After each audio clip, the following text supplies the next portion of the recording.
Hi guys, how did you like the game between Real Madrid and Athletic Bilbao? I think it was a very easy game for Real Madrid, honestly. Athletic Bilbao, they didn't really play well. They were just thinking about the final coming up for the Copa del Rey, and Real Madrid, very simple. They knew what they had to do. They followed the plan and really worked out for them. So I'll show you a couple tac- tactical changes within the game, but overall, very simple game for Real Madrid. Real Madrid, as always, they played a not as always. They they vary a lot. So they play a 4-3-1-2, in my opinion. I don't know how you guys saw it. But to me Bellingham is more like he has a unique position because he has to be as a false nine, and he's also a midfielder like a number 10. But he also defends here. When Real Madrid is defending, they do this. And actually very compact. Like this. Up when they're attacking, Bellingham covers this area right here. And Cross opens up. And obviously Mendy runs and Carvajal runs. It's more like this. But um, but yeah, that's why I see it as a 4-3-1-2. Um, so that's Real Madrid. Athletic Bilbao, they just did. This is their usual line formation. It's a 4-2-3-1. The lineup, some names changed, but they always Valverde always puts a very similar team. But to be honest, they had the names on the field, but like I thought maybe Williams could have done more, or Cucurella, who is their goal scorer, or even Muniain could have done a little more. But they just they just didn't have that passion. They didn't have the urgency to get a result, even though they still are trying to qualify for Europe next season. But they're gonna get silverware this season against Mallorca next weekend. So they were very conservative, I would say, and they were defending and trying to counterattack. And in the first goal happened like this. They were going up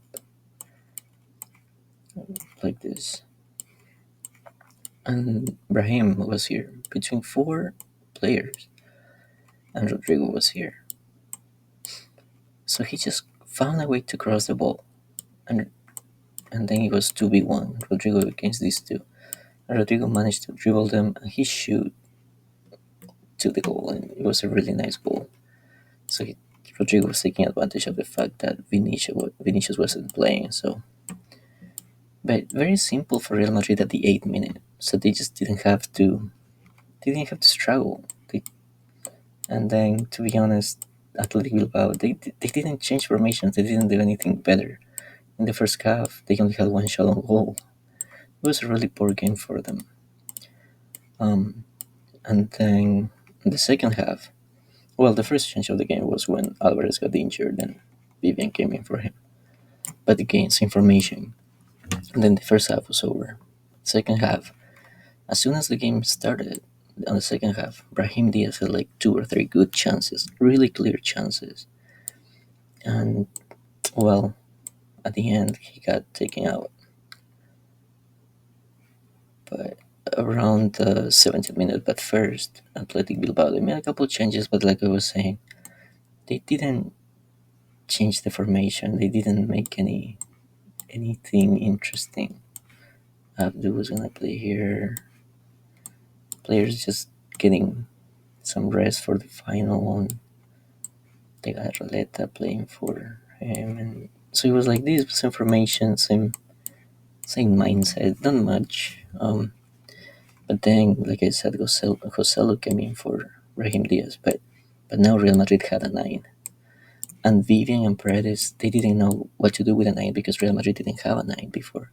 So these two guys didn't know how to cover him. So as soon as he stepped on the field, Real Madrid had a counterattack, and Bellingham was leading it, and Rodrigo was open up, and Valverde, who got better as the game went on, he was this side, and they were counterattacking. It was a counterattack, and then he crosses to Rodrigo, and Rodrigo against Vivian, he just came to the middle and shoot. It was a very simple goal. Like Rodrigo didn't even have to struggle, and like I said, Bellingham playing, he leads the midfield when they attack. So Joselu doing a good coverage. I would. He just mixed them up. They didn't know what to do. So it was like this because he plays a nine. He wasn't playing on the side. He was like this at the 70th minute.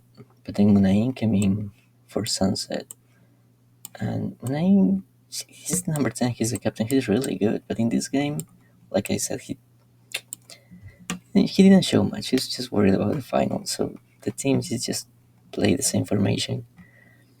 But then at probably the last 10 minutes, Ancelotti said, "Well, guys, I just need new players to refresh their legs." So he put in Camavinga for a cross, Vasquez for Valverde, who had a good game after all, Modric for Rodrigo. So these meant that the formation was gonna change because even though it was a little bit of time, it was more like it was something like this. What I saw. Well, it was only the last 10 minutes, but it was more like probably like a 4-2-3-1. You see it? It was like this because Bellingham and Bellingham dropped when Camavinga was free, so he could have made more runs. And Vasquez, he can do this, and so they change really, really good.